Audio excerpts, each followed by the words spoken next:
Tres atentados de los musulmanes radicales en una semana son muchos incluso para lo que ellos, por desgracia, nos tienen ya acostumbrados.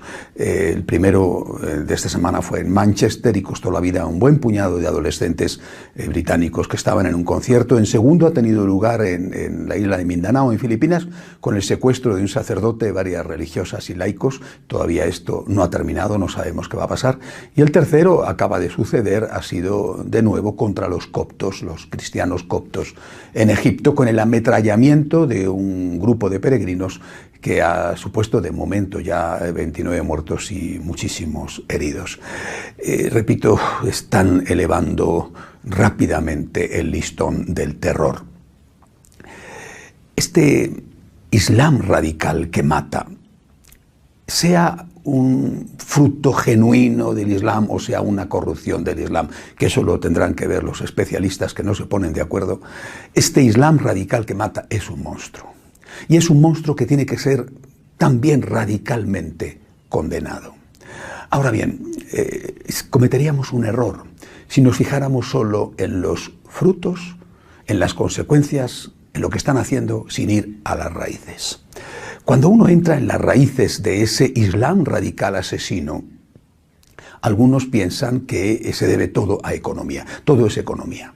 Bueno, tienen una forma feliz de ver la vida, pero en fin, todo es economía. Las injusticias sociales son la causa de todos los males y de todas las desgracias. Acabadas las injusticias sociales, el mundo sería maravilloso y estos musulmanes radicales asesinos desaparecerían. ¿Bien?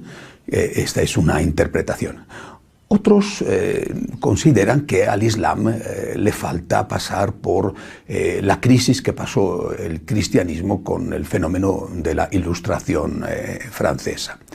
Y que una vez que entraran en un mundo más racionalizado, en una interpretación de su religión más simbólica, a partir de ese momento entrarían en la Arcadia feliz de las religiones que respetan al otro y que no se sienten ni siquiera preocupadas cuando algunos de sus miembros se pasan a otra religión o se pasan al ateísmo. Bien, tengo la impresión de que estos pueden esperar muchos siglos todavía sentados hasta que el Islam llegue a esta condición. Hay una tercera interpretación que ha sido aportada precisamente nada menos que por el Papa emérito, Benedicto XVI. El 19 de abril se celebró en Varsovia un simposio, un congreso dedicado al pensamiento del propio Papa Benedicto sobre el Estado. Y él, el Papa emérito, mandó una aportación a este simposio, a este congreso. Y habla en esa aportación sobre la relación entre las sociedades modernas occidentales y este crecimiento del terrorismo islámico, el Estado islámico. Merece la pena escuchar algunos de los fragmentos de este mensaje. La contraposición, dice el Papa emérito, entre las concepciones de un Estado radicalmente ateo y el surgir de un Estado radicalmente religioso en los movimientos islamistas conduce en nuestro tiempo a una situación explosiva, cuyas consecuencias sentimos cada día. Es decir, para el Papa emérito, la situación también está, la causa de lo que estamos sufriendo también está relacionada con el surgimiento de otro Estado radical en Occidente. Es decir, hay un radicalismo religioso, pero hay un radicalismo ateo en Occidente. Y ambos se alimentan recíprocamente.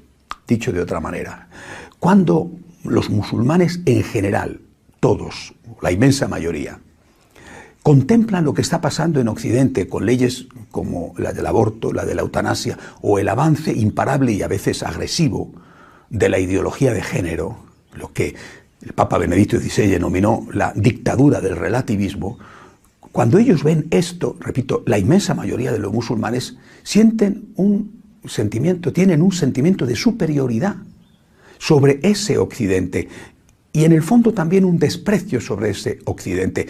Consideran que el imperio Occidente está moralmente muerto, está podrido por dentro, que es cuestión de tiempo, los pacíficos, de que caiga, el imperio está acabado. El Islam es superior, esto es lo que piensan. Y es cuestión de tiempo que caigan los pacíficos y piensan que lo que hay que hacer es acelerar ese tiempo por la llamada conquista a través del vientre, es decir, la elevada natalidad de los musulmanes, o también por la emigración pacífica. Otros, en cambio, los radicales, los violentos, dicen que hay que acelerar ese final del imperio podrido de Occidente a través del uso de la violencia. Pero ambos nos miran con una actitud de superioridad debido a lo que está haciendo ese Estado que surge en Occidente y que es, como dice el Papa Benedicto, radicalmente ateo. Podemos decir, bueno, en este caso, ellos naturalmente, según su concepción, la de los violentos, estarían, según su concepción, repito, justificados para hacer atentados contra el Estado civil. Según su concepción, ni se me pasa por la cabeza pensar que tienen razón. ¿Por qué atacan a la Iglesia? ¿Por qué atacan a los cristianos, tanto a los coptos como a cualquier otro que pueden? ¿Por qué lo hacen? Porque para ellos, tampoco hay que olvidarlo, somos cómplices. Es decir, la Iglesia, las iglesias cristianas, no solamente la Iglesia católica, las iglesias cristianas son cómplices de este Estado totalitario, radical, ateo. Son cómplices. Y dice, bueno, pero si estamos luchando contra el aborto, contra la eutanasia, contra la ideología de género, y dicen sí, pero primero es una lucha muy tibia y además es una lucha ineficaz. Y en algunos casos nos acusan de colaborar. Es decir, no creo que puedan acusar a la Iglesia Católica, pero sí ciertamente hay que reconocer que muchas iglesias protestantes han asumido todos los postulados de la ideología de género, del aborto o de la eutanasia. Por lo tanto, para los musulmanes, insisto, para todos ellos, nosotros que estamos acabados, y también la Iglesia Católica, la Iglesia en general, las iglesias cristianas, que se han identificado con Occidente y Occidente se ha identificado con ellas, también está acabada. Es cuestión, en el mejor de los casos, de tiempo, y en el peor de los casos es cuestión de poner bombas. Por eso, me parece que lo que tenemos que preguntarnos, y es a lo que apunta en su brillante mensaje el Papa Benedicto, lo que tenemos que preguntarnos es ¿quién está alimentando al monstruo? ¿Quién está dando argumentos a estos que ponen las bombas o que ametrallan?